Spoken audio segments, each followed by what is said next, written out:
It's time for Talkin Tauntauns, your Star Wars source at AIPTcomics.com.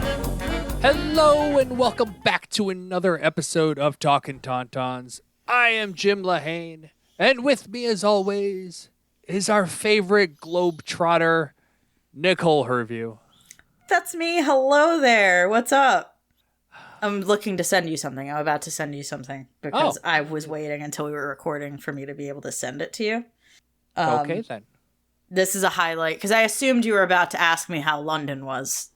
Yes. How was your transatlantic travels? It was fantastic. I'm about to send you something. This is one of the highlights of my trip, and perhaps my life. I'm just gonna send you the initial bit first, and you just let me know when you get this and what you think of this nonsense. And then I've got more that I will be posting on Instagram very soon, so follow me there for that. But that's the initial batch of nonsense.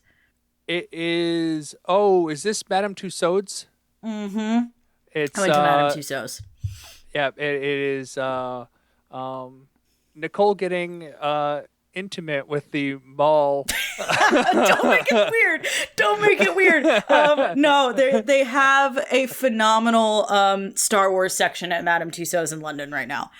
Absolutely fantastic. And the first section of it is Duel of the Fates.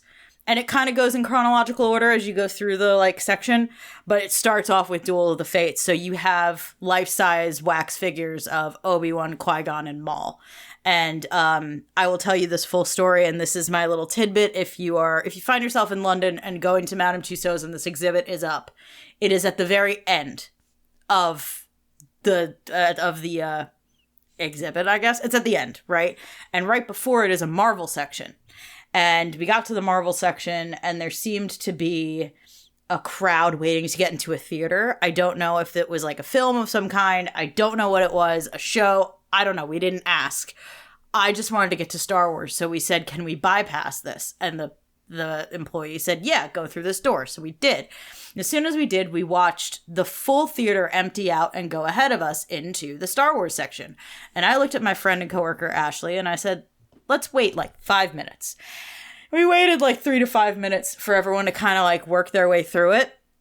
And then I walked through an empty Star Wars section and took a 20-minute photo shoot with every single part of it. You go from, and again, I'm gonna post this on Instagram. If you want to follow me on Instagram, the handle is, I just changed it, Nicole H. Quinn. So NicoleHquinn. That's my public profile now. It's my pen name. So you could follow me there. But I'm going to post all of it. So you go through Duel of the Fates, and yes, I got really, really close to the mall. We're I'm having a little cuddle, as they say, I didn't touch him. I just got really close to him. The mall statue. He's beautiful. You can see where the heat started to melt the side of mall. I was too scared to touch anything. I was absolutely not. Are you allowed to? I don't know. No. I don't think so. I mean, people put their arms around them sometimes, and I think it's fine. But I just got as close as I possibly could without touching him.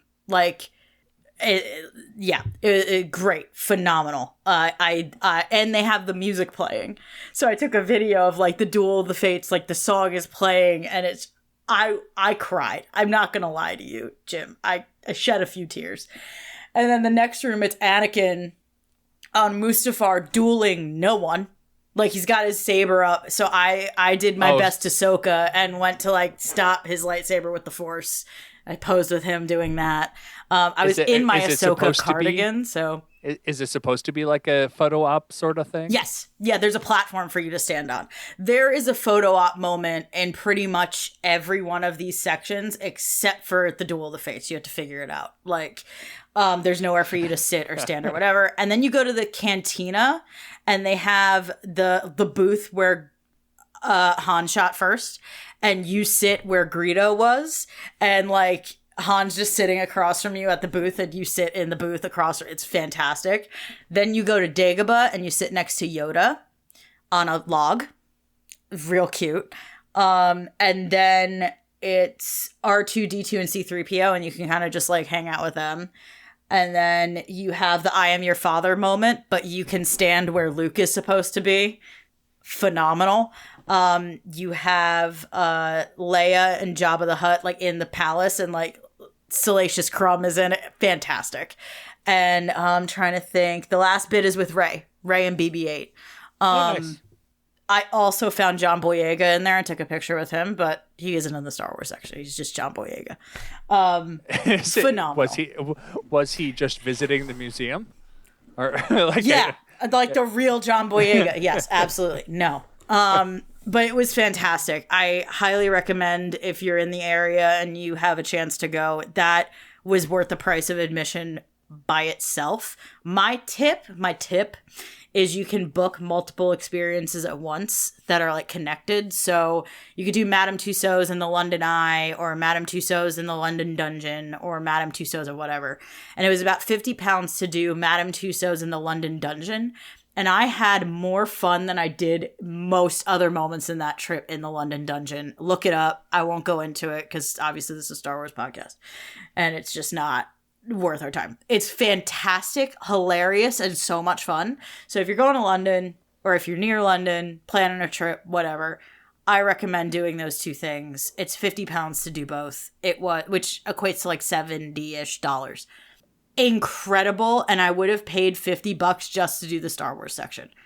It was like phenomenal, especially if you bypass. If you want to do the Marvel bit, do it, but I would just stay to the back and let people just walk through. I had the place to myself. It was great. So that's the Star Wars highlight. I went to see Paramore. I went to see Les Mis randomly. It was a great trip, but that's the bit that I wanted to talk about. That sounds exciting. It was I didn't do anything near that much so fun. Cool. I'm sorry. No, we ended up. My daughter's birthday was over the weekend. Happy birthday to her. We did. She wanted to do the indoor water park that's kind of near us, which is small. It's okay. But we figured, why not make a trip out of it and go to one of the bigger indoor water parks? And so we went to Kalahari down in the Poconos. Oh, fun. And okay. That place is absolutely huge. We had stayed at the Great Wolf Lodge on our move out here, and she wanted to do that again. She was excited to do that. And then I'm like, well, this place looks bigger and better. And we get there, and it's probably 3 times bigger. Oh, sheesh. It is absolutely ginormous. It had 2 lazy rivers inside the building. Wow. And like tons of slides. It had, I think I counted, it was like 11 restaurants in the building. That's and amazing. Yeah. And so I took my my motion sickness meds, and there's a couple of slides on there that really tested the effectiveness of them. We get off of it, and my wife's like, "How are you doing?" I'm like, "I'm okay." She's like, "If you didn't have your meds, you would be done." I'm like, "Yes, I know." Wow, that's incredible. Our drive down, a lady tried to kill us because we were on the highway. I'm doing 65, 70 in the left lane. And there's a on-ramp at that point. Lady in the right lane slows down because a car is coming on the on-ramp, but then also decides to get into the left lane right in front of me. So she's going half my speed. She literally cuts me off. I slam on my brakes, honk my horn. Yeah. And then I glance at the rearview mirror. And there's a semi with literally burning tires because he is also slamming on his brakes. Oh no. And so I start to speed up, and my wife's like, "What are you doing?" No. And I'm like, she's like, "The car is still ahead of you." I'm like, "Yeah, but the semi is getting a lot closer behind me." Oh my God. And then she pulled over and gave me a look like, "Why were you honking at me?" Like, because you almost killed all of us. Yeah. Oh my God. Fun. Well done. That's yeah. People suck. Yeah, that's yeah. That was the fun. The fun of the weekend. That was the fun. Yeah, got it. That sounds exciting. But I think we should talk some Star Wars. Yeah, I agree. I think that I was late for Celebration over there in London, so I was a little bummed, but there's still Star Wars news happening. Your Tauntaun will freeze before you reach the first marker. Then I'll see you in hell. Hello, what have we here? There is still Star Wars news. Our last episode that we did, literally there was no Star Wars news, but we have actually gotten a little trickle of news out, especially since as we release this, happy Star Wars Day. Happy May the 4th! Yay! Actually, I will be posting all of the stuff from Madame Tussauds on May the 4th, so as you're listening to this, you could go stare at that. So yeah, so that's we are recording yesterday. Yeah. May the 3rd. Yeah. Which I'm sure Mark Hamill has something to say about May the 3rd, but I don't know what it is. But we have some news. The first big one is that on Star Wars Day, or on today, Carrie Fisher is finally getting a star on the Hollywood Walk of Fame. Yeah, she definitely deserves it. That's Mark Hamill and Harrison Ford are both on the Walk of Fame, but she has not been. I can't imagine what sexist reason there would be why she wouldn't be there. I don't really know. All I know is you pay to be on the Walk of Fame, so either no one put up the money or there's probably other criteria, but I do know money is involved. So I don't know. I don't know, but she will be across the street from her mother, Debbie Reynolds, as well. And a few feet away from Mark Hamill. Love that. Love to see that. But the ceremony will be at 11:30 a.m. Pacific Standard Time on May the 4th. So awesome. Probably by the time you listen to this. Mm-hmm. Also, lots of Star Wars-y sales and stuff going on. I'm not going to go over all of them, but Lego, I know, has a bunch of sales. Disneyland is doing a Star Wars month where they're bringing back Hyperspace Mountain. They have Love a lot Hyperspace Mountain. Oh my gosh, it's so fun. It is. It's really fun. I did it last time for Celebration. Yeah. And they have a bunch of Star Wars treats across all the parks. And so keep an eye out for those on anything you really want. Disney Plus is releasing, where is it? Another of those short Simpsons things. Oh, cool. This one's Maggie Simpson in Rogue Not Quite One. Oh, darn it. That's funny. Sorry. Oh, gosh. I love The Simpsons. I know that the quality has gone down over the years, but that's funny. That's really good. It's literally a, 35-year-old show? It's older than me, so yeah. Yeah, it started in the 80s. Like, it's to even be still on the air and releasing new episodes is a wonder in and of itself. Oh, for sure. Absolutely. So that's, I guess the other major news, I wanted to get your opinion on this if you had one. The writer's strike. Sure, I know what you're going to say. Yeah, the writer's strike. I don't know the details, but I will say this. As a writer, hello. That's why I wanted your opinion. I found a job. Yeah, right. I found a job where I know I can get paid, and people tell me all the time how lucky I am to have that. That's not how it should work, okay? Like, if you have a job as a writer, you should get paid, period. This stuff doesn't get made without writers' rooms, and they need to be able to make a living wage. And I am sure, I'm taking this from other people who are in the industry who have said that, I think it was Colbert. Colbert's quote is, their demands are not unreasonable. I haven't seen them. I'm going to say that again. I haven't seen them. I don't know what they are, but I know that a lot of writers whom I really appreciate and respect are striking right now. So I support them, obviously. And yeah, if you're a creative person, it goes for any creative, right? But obviously as a writer, I'm a little bit more close to this one. If you do good work, you should get good pay, man. Like, everyone deserves a living wage, period. And these people are doing phenomenal work across the board. And getting anything on television or any film done right now is a freaking feat and a half. And I respect the hell out of anyone who does it. And they deserve what they are asking for, I am sure. So that's my opinion. I wish I could speak more intelligently about it and to the details of what they're asking. I haven't been able to wrap my mind around it and give the attention it deserves because I literally just got back to the country 3 days ago. And when I'm on vacation, I don't look at anything.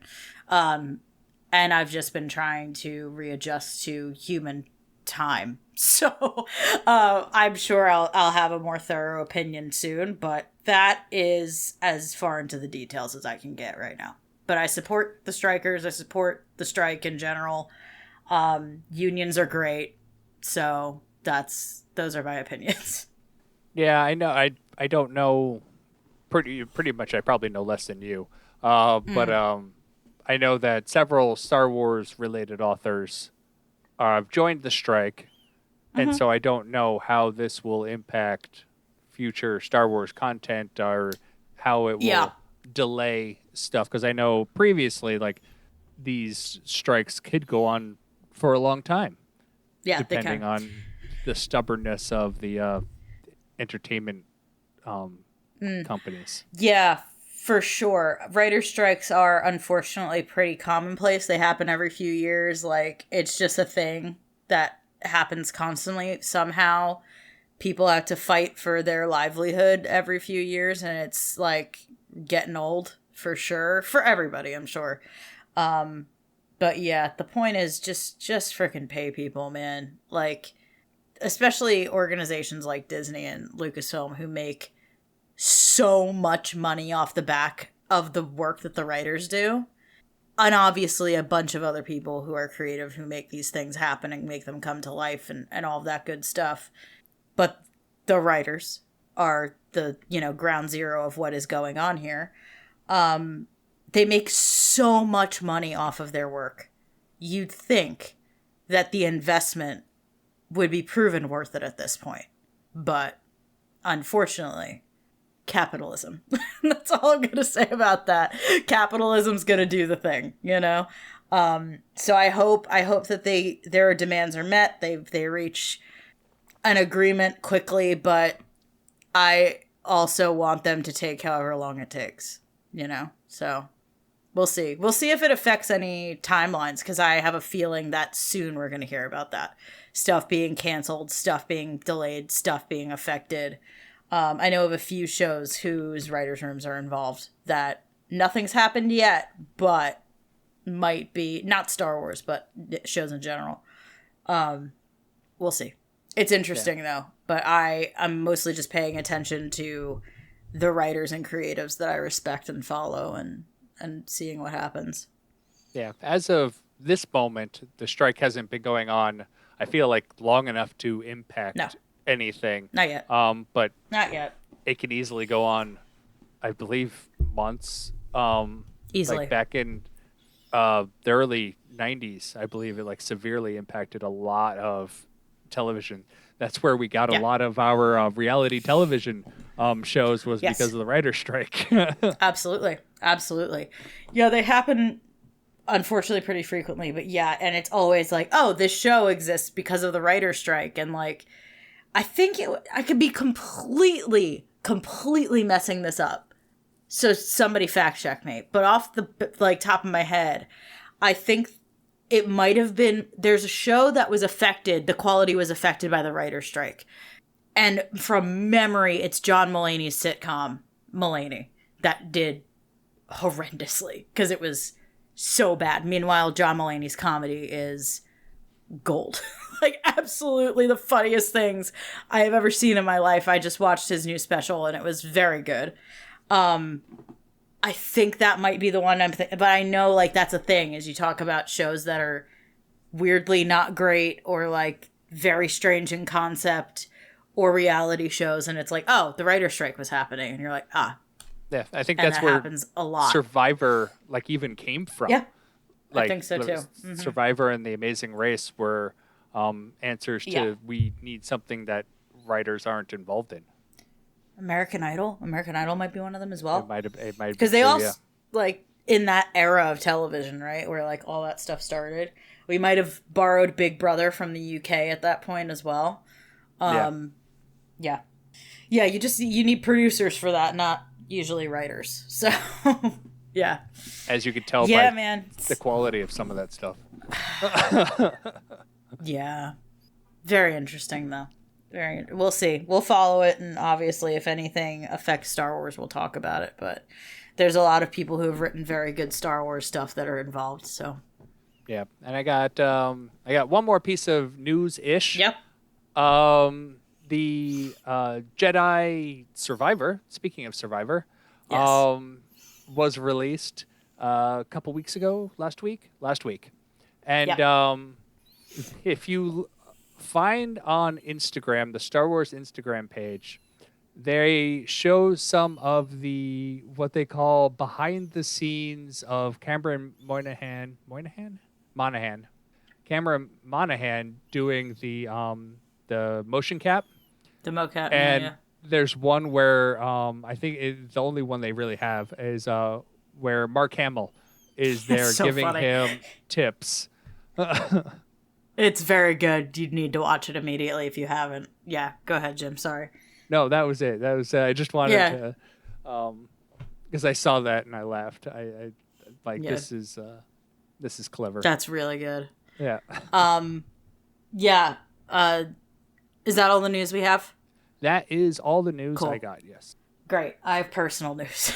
Right before I went to England, the day before I went to England, a thing happened in the world of Disney parks. You might know exactly where I'm going with this.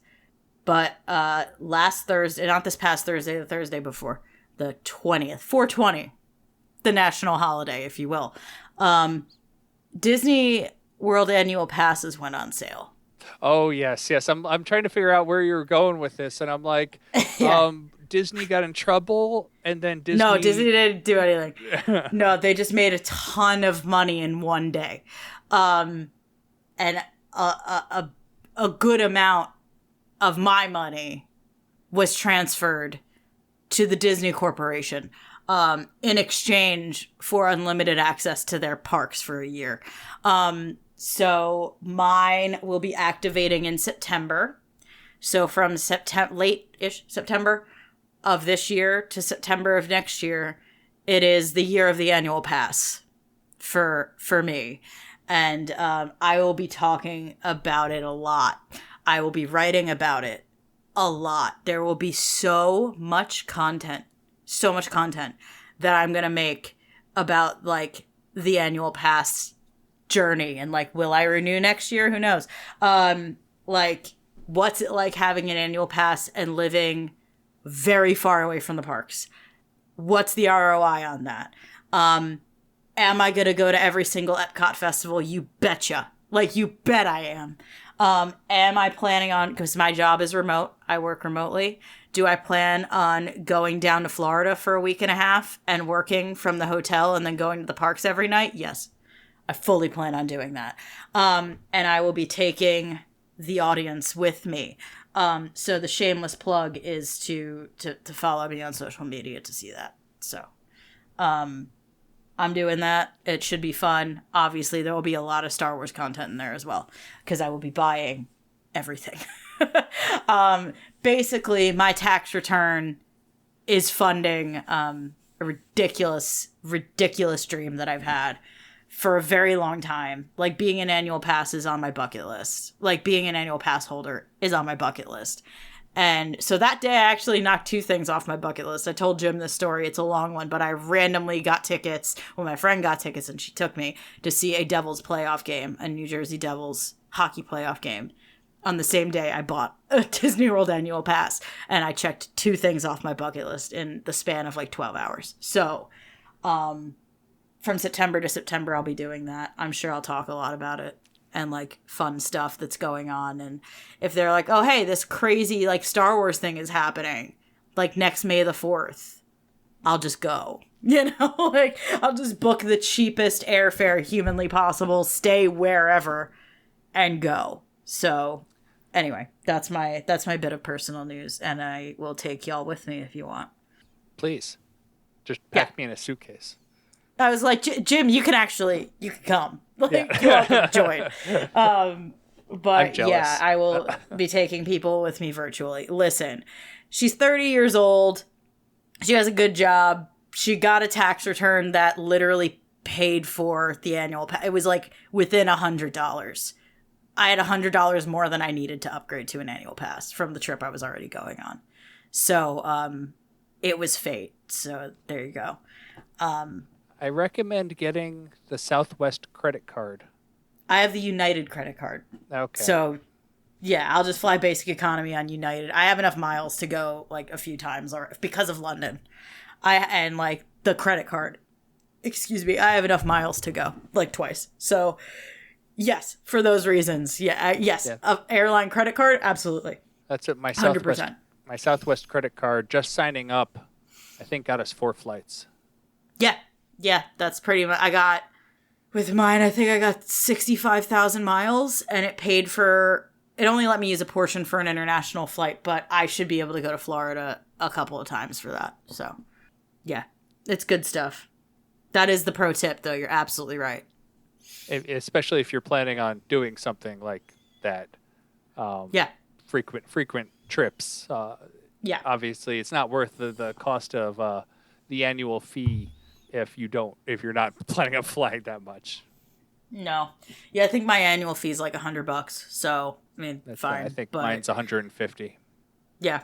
You got to get one that you think actually pays for itself. But yeah, I know I get a discount on the Star Cruiser because I'm an annual pass holder now. Oh, I don't know. I don't know, guys. I don't know, but it feels like that's the time to do it. I don't know. Also, I don't know. Speaking, that is other news. They released another discount for Disney Visa holders. I have that too. That is double up. That's free to sign up for. So if I love my Disney Visa card. Mm-hmm. Yes, if you were thinking of going, it was 30% off, which is $1,500. I sent it maybe wild. 4 times to my wife in one day. I just kept sending the same thing. I have been a Disney Visa card, Disney Visa Rewards card. That's it. Holder. For, I don't know, 5 or 6 years now.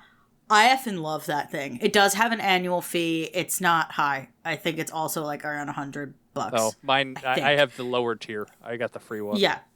And that's fine too, but I have that one. And the rewards, because I just use it for everything, you know? Like everyday purchases, I just use it. That's my go-to, and then I just budget for it and then pay I pay it off every time I get paid, basically. When was the last time I went? November. And of course I used all of my rewards money because they give you like money to use on anything Disney. You could use it on movie tickets. You could use it on Disney Plus things. You could use it on Shop Disney, and you could use it in the parks. So I save up all my rewards every time I go to Disney. I use them all, of course. And I just had $150. And the last time I zeroed out in November, and I already had $150, like in a quarter, basically. So that stuff is great. And you get 10% off on like every Disney thing you use it on. So that's nice as well. Yeah. And there's usually room discounts for Disney Visa card holders, special, like you can meet Chewie. Like, there's a special Chewie photo op in Hollywood Studios for card holders. This is, I swear, not an ad for Disney World. I don't know what we're doing. But It's really great. If you're gonna go, I love that card. I think They also have a fantastic. special, or had a special meet and greet for like Mickey and Minnie and Goofy. Yes, in we've Epcot. done it. Like Mhm. we've done And that a few Epcot. times. Yeah. My mom saw Mickey it was my mom and dad's anniversary, and we were in Epcot, and we went to that photo op rather, and sometimes it's Mickey and Minnie, sometimes it's like Pluto and Goofy. Like it's mixed up, and it's only like two of them. And the first time we went, it wasn't like Mickey wasn't there, and the second time Mickey was there and she cried, and I was like, this is where I get it from. But yeah, there's like a picture of her hugging Mickey and like almost crying. It's fantastic. Very great. The perks are awesome. Big fan of that card for sure. So if you're gonna go to the Star Cruiser, that's not insignificant. 30% is Like pretty $1,500. darn good. I'm pretty sure the annual pass holder discount is a little lower than that.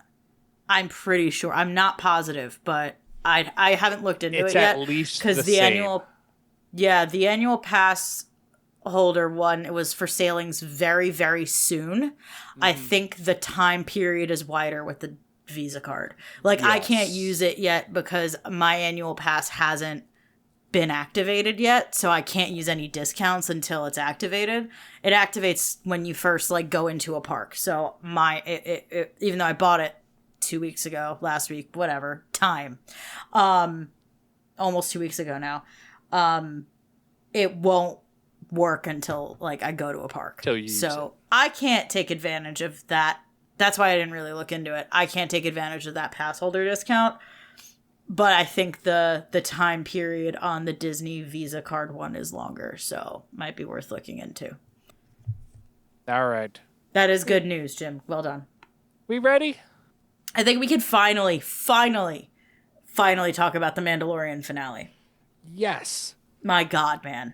When one chooses to walk the way of the Mandalore, you are both hunter and prey.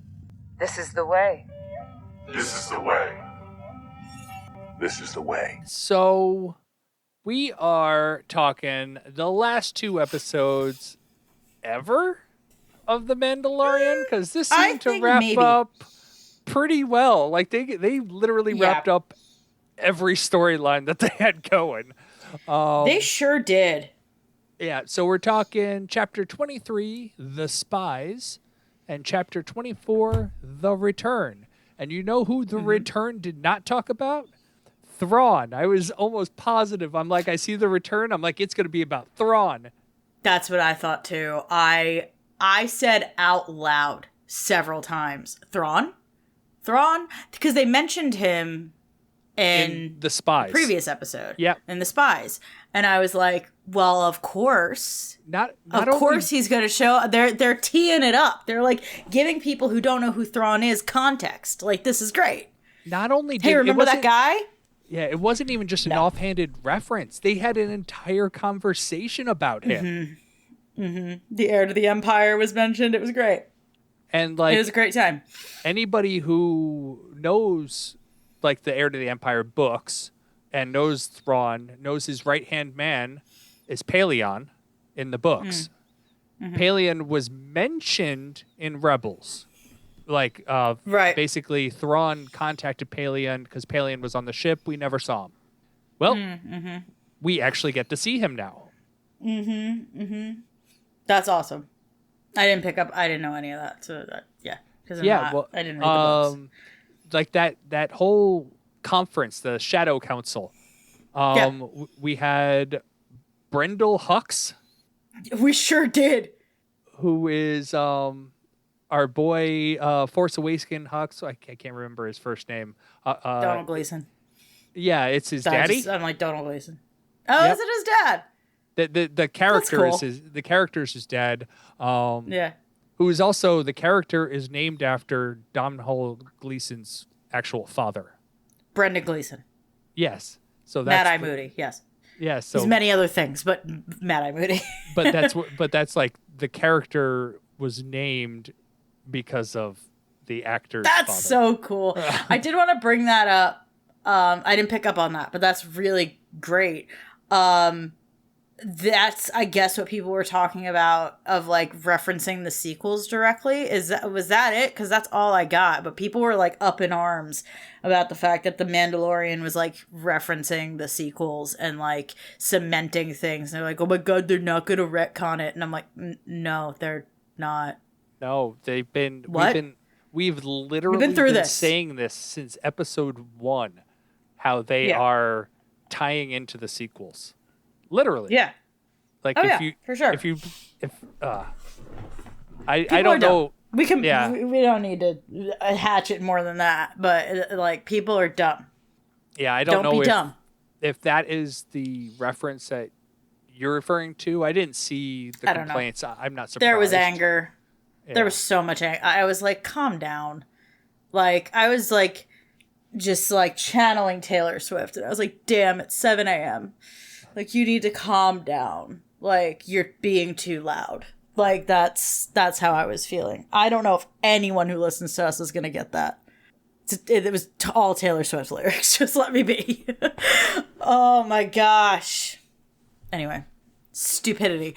But that episode was great. I think we talked a lot about it when we were trying not to talk about it.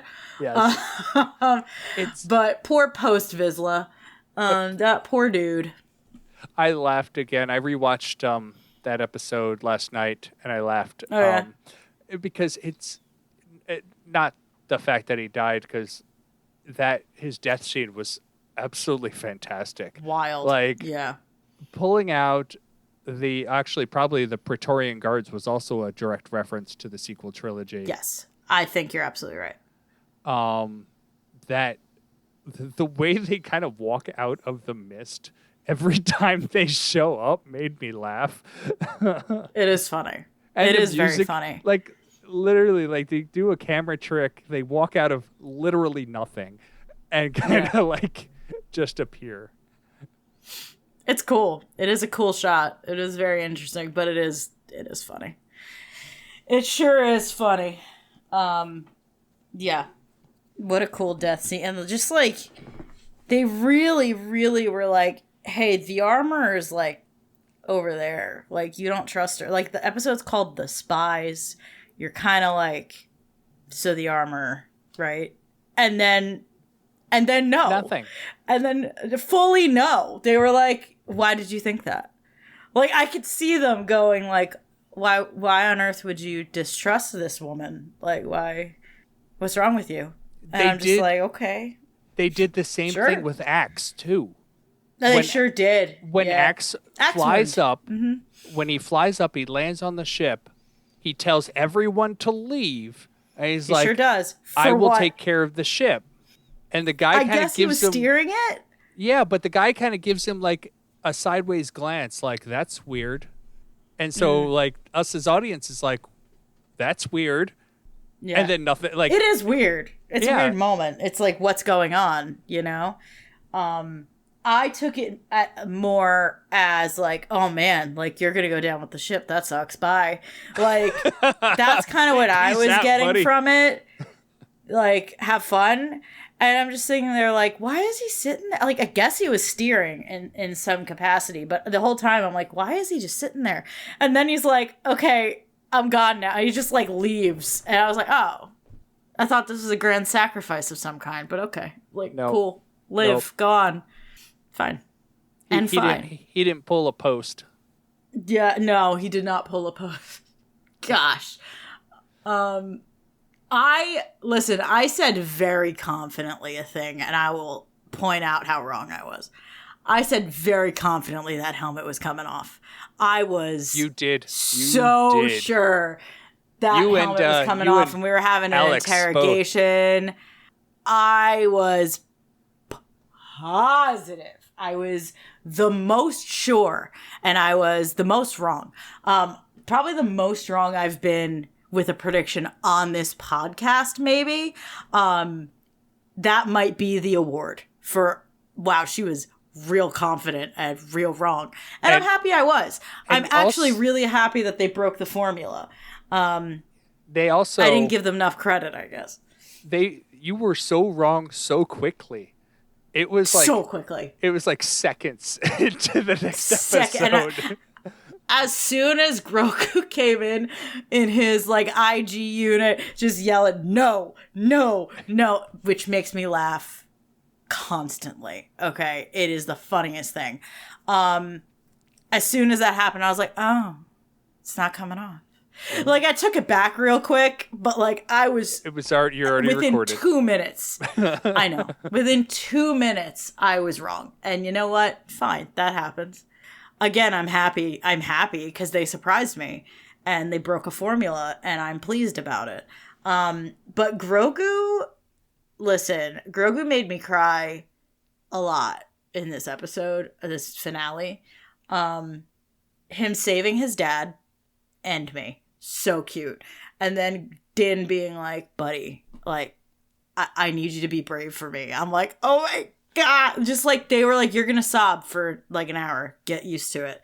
The fight, like, that Grogu and Din were having, like, separately with the Praetorian Guards and Moff Gideon. Yep. Incredible. Like, the stakes were so high, and it was not at all, to me, obvious that everyone was going to get out okay. Like, at all. Especially, so this was on the final episode, and you just killed one of the major characters in the previous episode. Post-Vizsla. Yeah.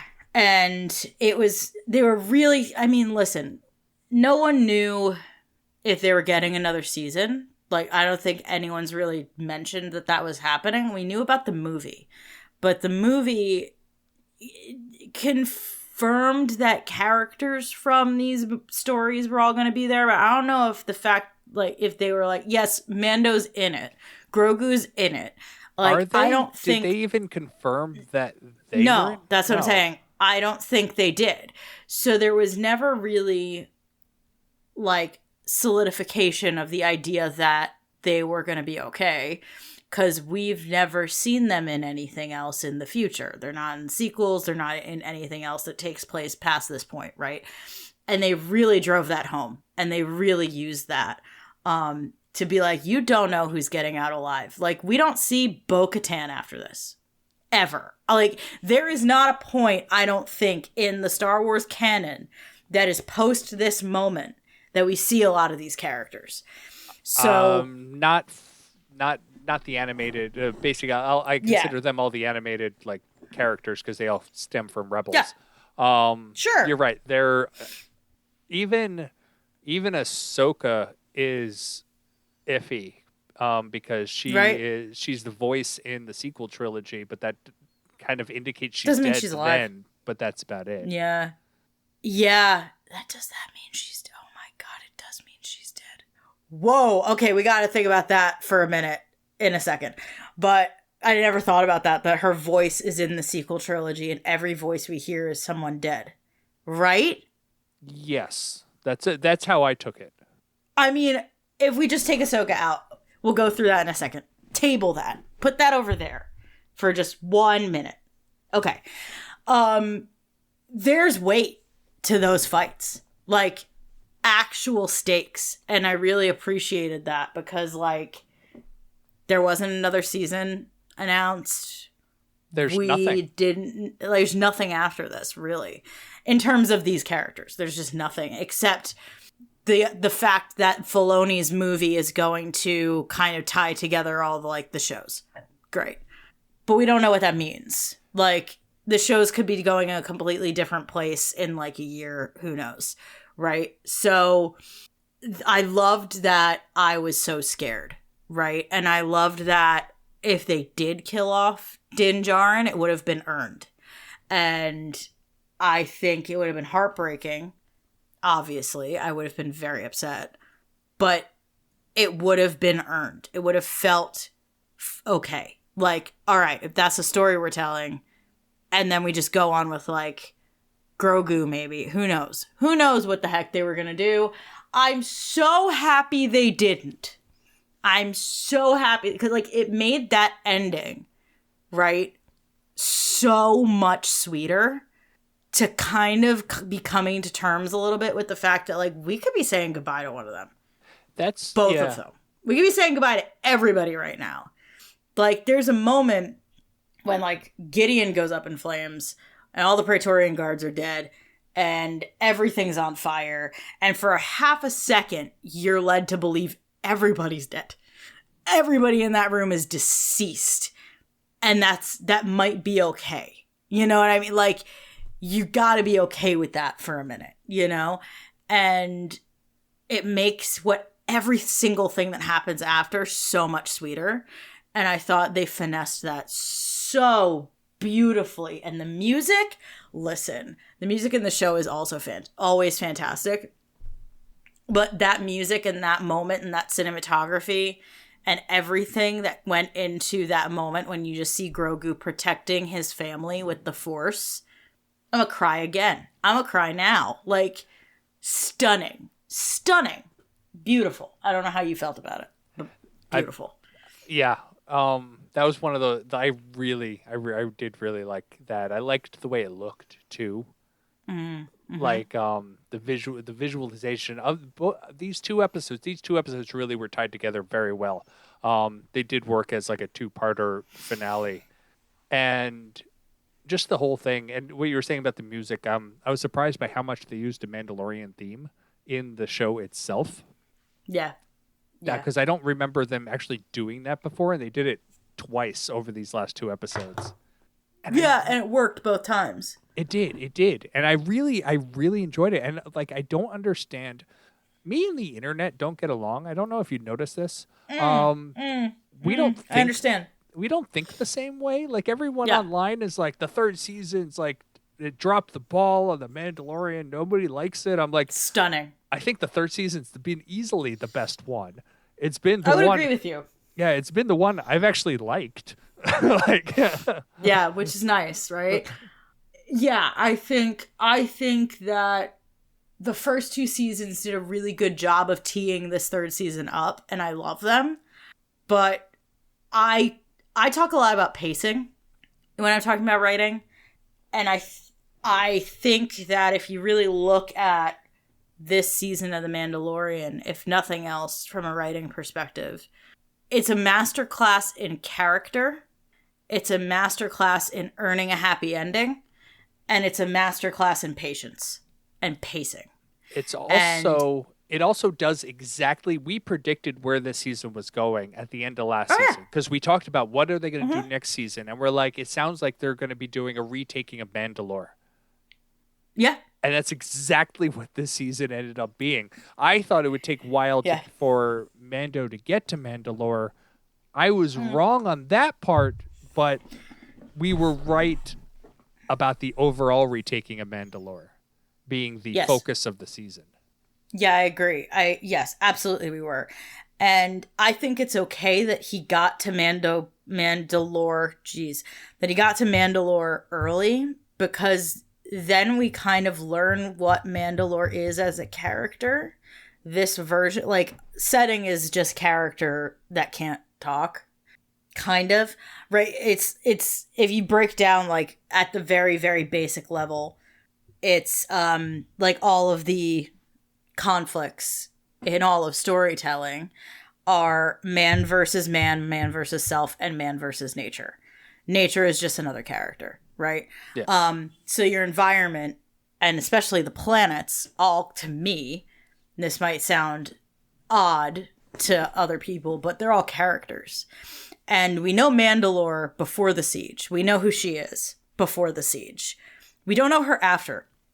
And I think we really get to know her in a different way by going to Mandalore early, seeing where she's at, you know? Yeah. And kind of having a little bit of a touch point and an understanding of what this environment is, so that when you get to that point in the penultimate episode, when they walk into what's supposed to be the Forge, and you're so invested in the Forge, right? Like, you're so into it, and it looks like that, and it's loaded with Imperial nonsense, it hurt me. Like, it's like a gut punch.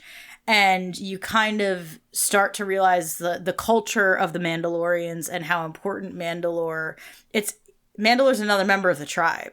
You know what I mean? And another member of the covert, you know? And like to see her a little bit desecrated in a way.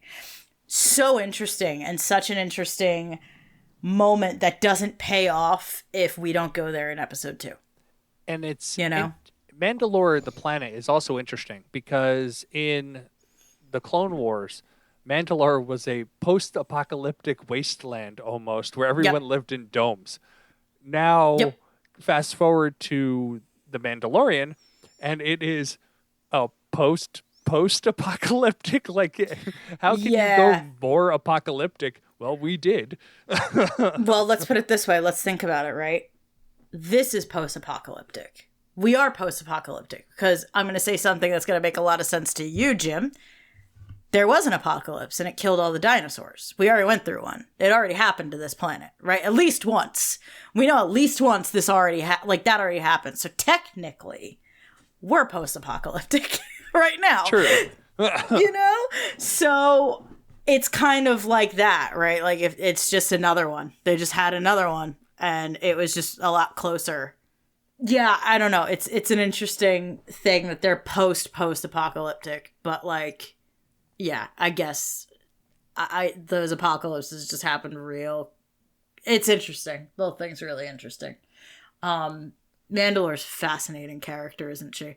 I'm going to stop talking about it like that because I know it's weird. It might be weird, but it is. The environment is another character. And we've really got to know Mandalore so well throughout this season. And I really appreciated the time that we spent doing that.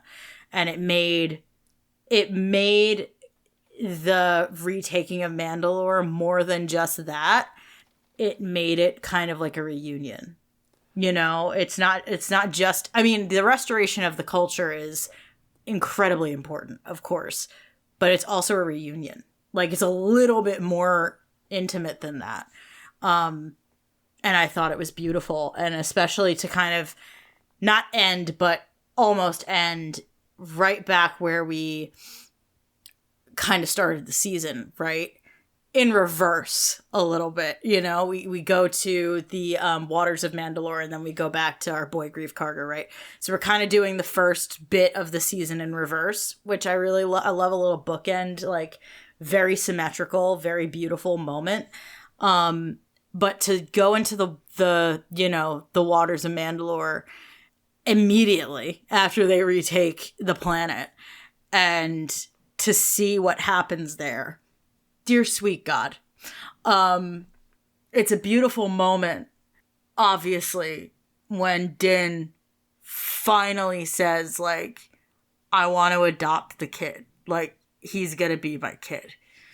I'm not getting choked up again, I swear to God. But the moment I hear, like, Din Grogu, I start to cry. Like, every time. Like, it's just so earned.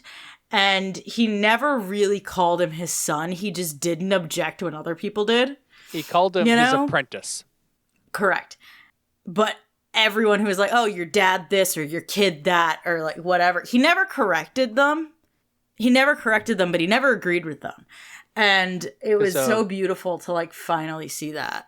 When Bo-Katan came in to fight Moff Gideon, she yelled at him, like, go save your son.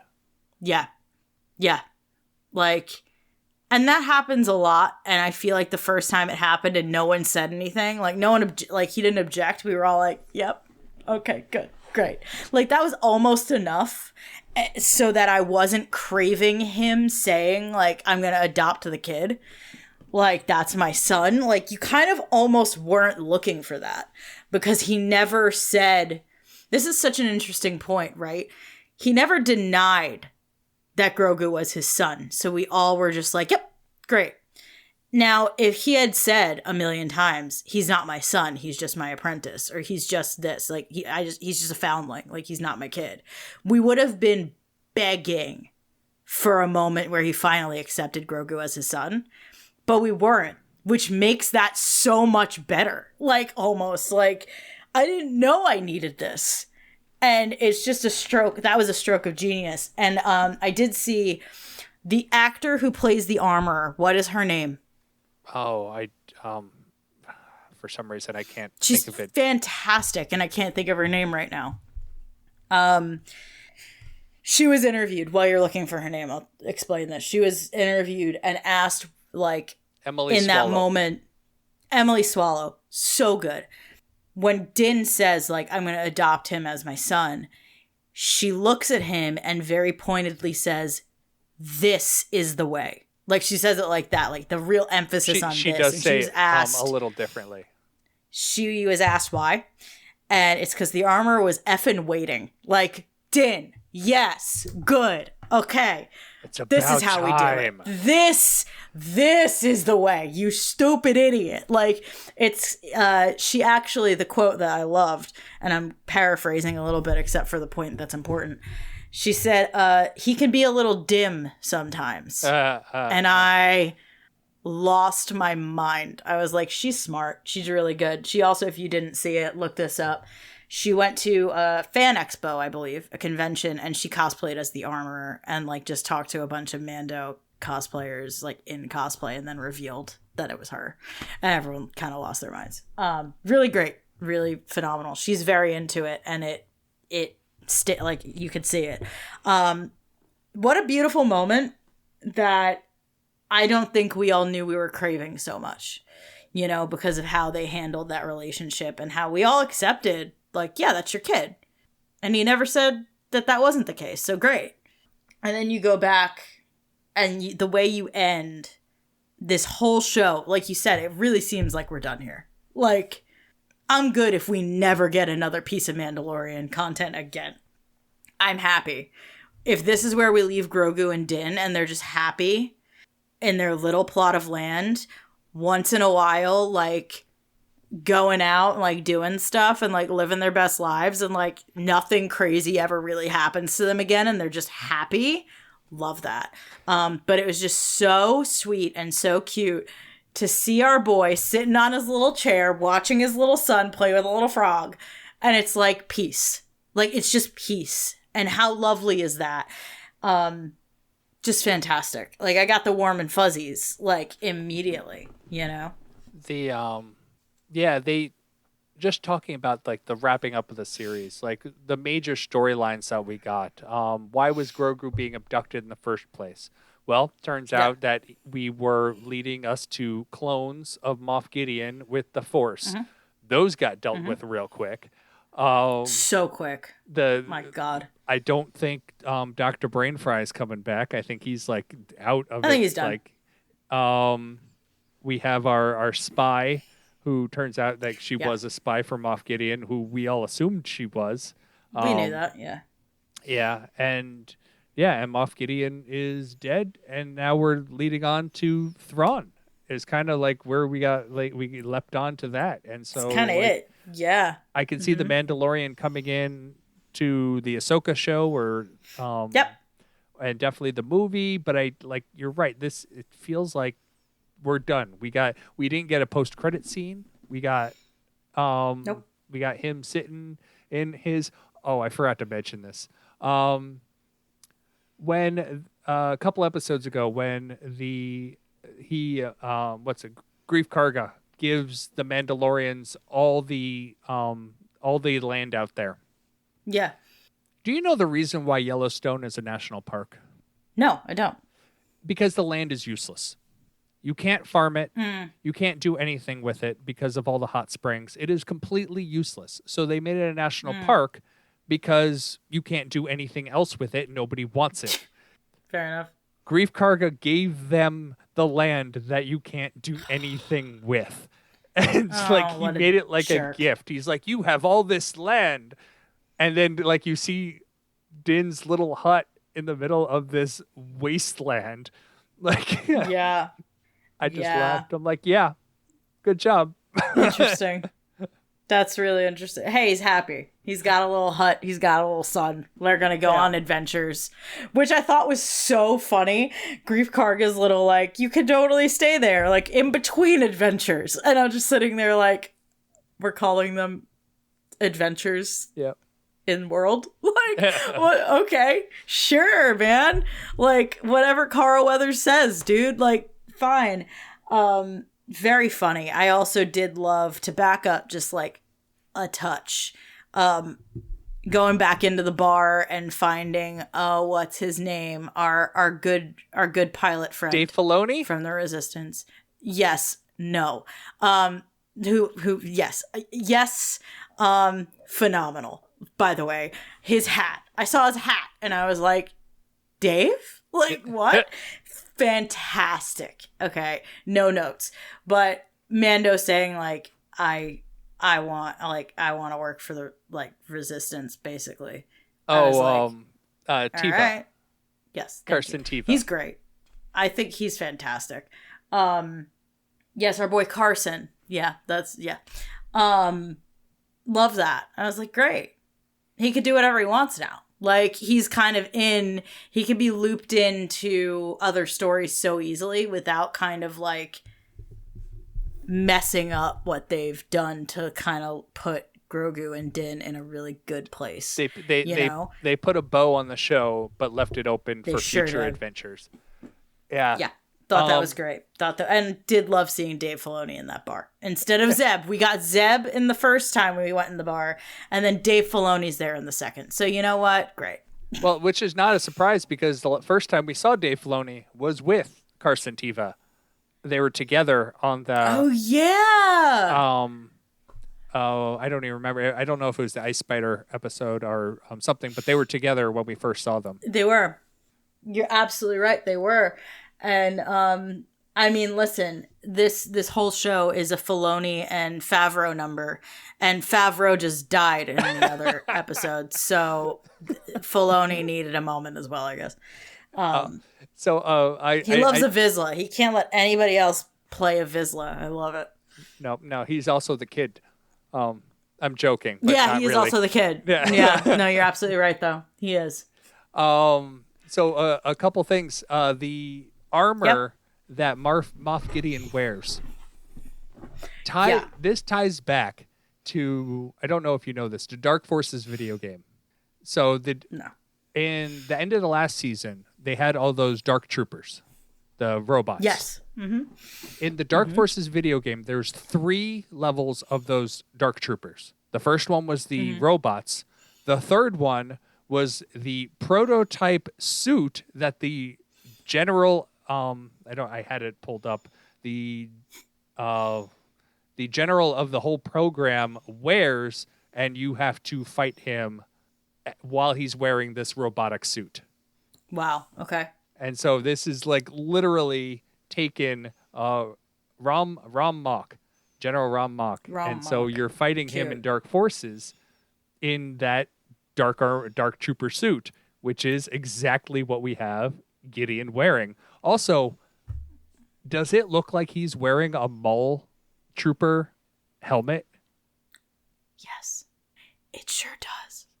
I'm like, thank you. He has the Maul horns, which ties back to what's it called? The Mandalorian, the Death bad Troopers? guys, Death Watch. Death Watch. Thank you. Yeah, it ties back to Death Watch a little bit, which I thought was really interesting. And they called out Death Watch. Yes, they did, and that's also why, like, I was also suspect of the armor because she's got Maul horns as well. And there's a clear, like, connection between Death Watch and Maul and, like, all of that. And I was like, is she... And when I saw the horns on Gideon, I was like, okay, she clearly has something to do with this. And it was just, like, a really fun red herring that I'm pleased that I could trust the armor. Unless later in another show or in the movie, they're like, guess what? But y'all were right. Wild. It'd be wild. But as of right now, I'm like, please. But you're right. They kind of set it up with that whole conversation where they're like, wait, you were on Concordia? What about Death Watch? That's where Death Watch was. She's like, Death Watch split up.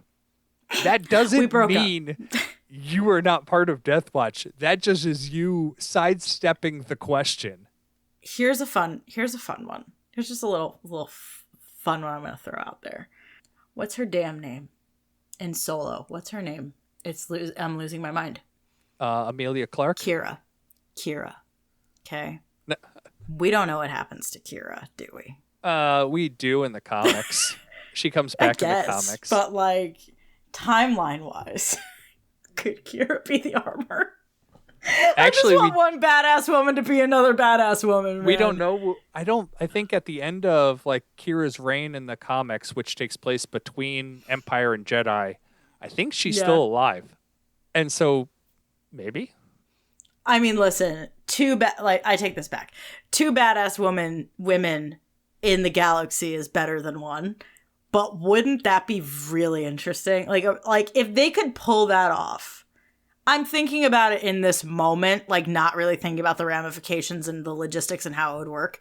But wouldn't it be an interesting turn if they were like the whole time that you were thinking that she was with Maul at the wrong time?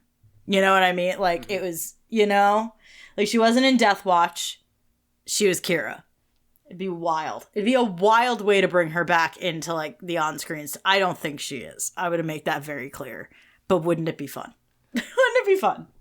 It'd be a reveal for reveal's sake, but it'd be fun. It would be. Yeah. So. But yeah. I could keep going on. Sure. I really did like these 2 episodes, and I think us covering part of 7 in the last episode kind of helps cover it. Yeah, it does. There's so much.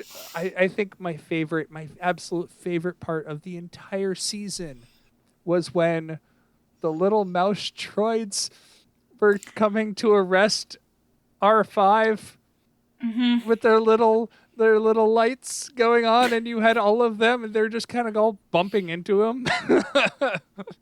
And he's just like, what the hell? Like, funny. Just, there's so much heart and humor in this show, and I think it came through really well for sure in this finale, and yeah. He really also, great. I really enjoyed it. Din was a different character at this point from like the beginning, because like at the beginning of the series, because you could tell like he said it repeatedly to R5. He's like, "You did good, buddy," and like to Grogu, he's like, "You did good, buddy." Like he literally, I think like almost the same exact words. Like, "You did good." Like, "Good job, R5." You like, and that was after R5 to a droid. Yeah, to a droid. And that was after, like, let's not take away from that. That's insane. And that was after he didn't get the shields down when he asked him. Like, it obviously, it was the Revenge of the Sith callback. Real good. Where where R2 is trying to like, why aren't you the elevator thing in Revenge of the Sith with R2? Yeah. And like why aren't you like lowering the shields in the clearly video game setup of him going through each of those shields? And I laugh at that too, because every time he goes from one shield to another, he picks up new weapons. So good. He levels up. I was like, this man's going in here with no weapons. Love to see that. Let's see what happens. Like one of my favorite moments, like a good little detail, was he stabbed a guy and then he went to like get the knife back, but the guy fell off the side. He's like, no. Like you can hear him. He doesn't actually say it, but he's like, oh, no. Yeah. He was like, I need that knife. Okay. Like, all right, I'll figure something else out. Like, it's just so funny. Like, really, really good. A really fun little detail. I love little details like that, especially in combat. Excellent. Just so good. What a good show, man. If they seriously never put those 2 in anything else, I'd be satisfied. I'd be like, all right, fine. Oh, also, IG-12. We didn't get to talk much about it. I am the Marshal. No, that's IG-11 again. IG-12 is the remote control. When he first shows up and he's like doing the no. I'm almost positive when he just goes no, when they're walking down the street, he's hitting it with his foot. That's fantastic. It looks that's fantastic. It looks like he's leaning to the side and he's just like, because other times it looks like he's using his hands, but that one time they're walking down the street, it looks like he's leaning back and just smacking it with his foot. Good for him, you know? Good for Grogu. And I've heard rumors that we got a F-bomb on screen Did we? when the... Oh, I forget their species name. The Anzellans. When the Anzellan drops off IG-12 and kind of goes, no squeezy, baby. Yeah. Apparently, he says something like, I'm effing out of here. But... Oh, sheesh. I haven't caught it. Okay. But I've heard other people have claimed that that's what they've heard. And it just says the subtitles are just like Anzellan talk or something. Yeah, right. That's very possible. That's funny. So I think that's most of my major notes. Okay. I think just the two of us alone, we did a lot. We sure did a lot. The first period's over and the Devils are losing 2-0. So really, I haven't missed anything. Okay. They're in between periods right now, so I've got a minute. But that's such important information for our dear listeners. But yeah, good stuff, man. We were thorough, I believe. I think we covered a lot. I mean, we didn't exactly go scene by scene, but I don't think anyone needs that 2 weeks after the damn episode came out. So no, sorry I left the country. It's okay. That's my bad. Yeah, I just wanted to. I think it was a lot of fun. I think this is a good stopping point. Yeah, I agree. Even if it's not, what I think they could do is, because they've kept the chaptering number, the chapter numbers going, and we obviously the last episode is chapter 24. You could do book 2, chapter 1 now, and even if you did the Mandalorian. Now you have an entirely new story that has nothing to do with these first 3 chapters or first 3 seasons, because just, like we said, story's done. It really is. It really, really is. And you know what it is? It's a trilogy, and I kind of like that because it's 3 seasons. And I think it really followed those beats really well. I mean, my only complaint about the whole show, right, is that one of the biggest, most important moments in the story of the show happens not in the show. You know? What are you talking about? We just skipped one of the most significant things that happen in the storyline. And it almost negates the power of the end of season 2 by doing that in a different show. If those episodes, the 2 episodes that are definitely not about Boba Fett, that are in the book of Boba Fett, were at the beginning of season 3, or even a season 2B, or make it a little straight to Disney Plus movie, a season 2B in between season 2 and 3. Or I would have been fine with that. Correct. Yeah.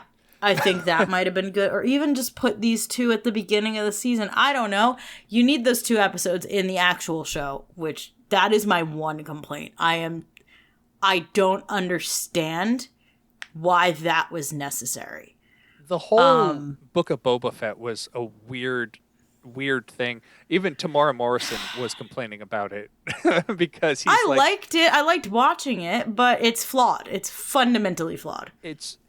I liked the show as the show, but it's the structure of the show didn't make sense with what they were doing. They needed to They needed to structure it some other way. And we've talked about that. It easily could have been 2 mini movies. Not even mini movies, 2 movies. Yeah. Right? You have the Mandalorian, Din and Grogu movie. You got those episodes, and then you have the Boba Fett stuff. Boba Fett getting out of the Sarlacc and taking over. Yeah. It would have made sense to then, at the end of the Boba Fett bit, have Grogu and Din in there. That would have been fine. If you had given us the Mando bit first and just made it little mini seasons or a movie, right? That, to me, would have been a better structure. I don't know how easy a sell that would have been, but I think it's a shame, and I don't really want to end on this note, but I do think it's a shame that the one maybe not the one, but the show that we have that was like supposed to be like about and featuring and starring a gentleman of color. A third of his show was given to a different gentleman of color. Let's be honest. Like Pedro Pascal is, of course, a Latino man. Like, but you know what I'm saying? Yeah. Like, it's just upsetting to me that he didn't get his own show. His show got And hijacked. someone who has done so much for Star Wars, right? And is such a brilliant actor and a brilliant man. And also represents like a very large culture of people. Yes, he's got his helmet on most of the time, but whatever. I think it's notable that 2 of his 6 episodes were spent elsewhere. Yeah. Tamara Morrison, And that sucks. by himself, he's a fantastic individual. He's great. And he was complaining, not really complaining, but kind of commenting similar thing on like a talk show down in Australia, I believe. That It's just notable. yeah, and I think he was a little peeved by it as well, which is understandable. But Yeah. And yeah, it's just interesting. It's just interesting. I don't know that it's like on purpose. I'm not thinking it's like ill intent or anything like that, but it is notable that this gentleman from an underrepresented culture was given a 6-episode show and only 2/3 of it was he even in. they should have just given him a 4-episode show, like literally like cut it off. Fine. And then or a really freaking long movie, Yeah. you know? Give him don't act like you're going to give him like a fully fledged show and then it's this again very enjoyable but flawed piece of work. Like it just I'm still upset about that. But The Mandalorian to bring it way back around town. What a brilliant show all the way through. I agree that I think season 3 is the strongest because of the groundwork done in the first 2. I agree. But it It's pays also- off so well. you also have the Pays off groundwork. so well in season 3. You have the groundwork from Rebels and the Clone Wars, and so Oh, it's Lord, yes. it's building off of that stuff. Also, I do have Absolutely. a humorous complaint. Oh boy. So you have Moff Go on. Gideon. Moff Gideon You do. takes over the entire planet of Mandalore. He builds his base He sure on does. the planet of Mandalore. He turns his troopers into essentially Mandalorians with their Mandalorian armor. He fights an entire army of Mandalorians. And he still calls Din Djarin the Mandalorian. Yeah. And you got Grief Karga, who has met many Mandalorians, still calling Din Mando. And then yes, the Mandalorian. He's like, the Yeah, Mandalorian. Which one? I didn't. I thought that was so funny. It's like, oh, he said the name of the show in the show. Like, bring me it's the Mandalorian. Like, go after the Mandalorian. Like, anytime they did that, I was like, which one? Yeah. There's so many. There's so many on the screen right now. Which one? Like, I mean, even if it was that Mandalorian, like, bring me that Why is it the? Like, what are we? Because, they don't know his name. Some of them know his name. But I think at this point, our boy, Grief Karga definitely does. But Moff Gideon, I feel like he knows his name at this point. no, Moff Gideon is the one who gave us his name. You're absolutely right. Thank you. And he still refuses to use it. Like, You stupid... I love that. I love Giancarlo Esposito. He is... Can we just mention real quick? His effing performance in this show has been... Every performance. We didn't even touch on it. But like... Every performance in this show was stellar, okay? Both Pedro Pascal and all of the men actually in the suit, right? yeah. All of them. Phenomenal. The puppeteers animating and acting through Grogu. Phenomenal.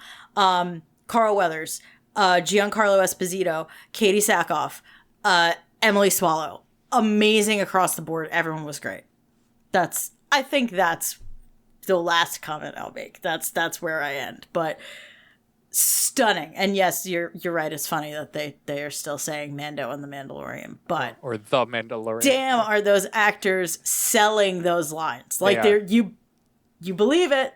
That's for sure. So yeah, everyone who worked on the show did a phenomenal job. But I just want to call out that those performances were stunning, especially when you have people acting through helmets. Yes. You know, Yeah. That's just really, really good stuff. that's tough to do. Definitely. When you don't have Yeah. your face to emote, you have to act different ways. And I've heard of several actors have to basically handle that because you Yeah. lose a vital a feature of your acting, and so you Yeah. got to do it other ways. All right. Yeah, absolutely. I think we'll end there. Next week, Yeah. we are going to catch up on some of the Bad Batch episodes. We're actually going to be jumping around a bit just because there's so much coming out and there's so much already out. So we're gonna bounce around, try to catch up on some of the stuff. So we're going to do some episodes 10 through 13 is the plan of the Bad Batch. Yeah. We will see you then.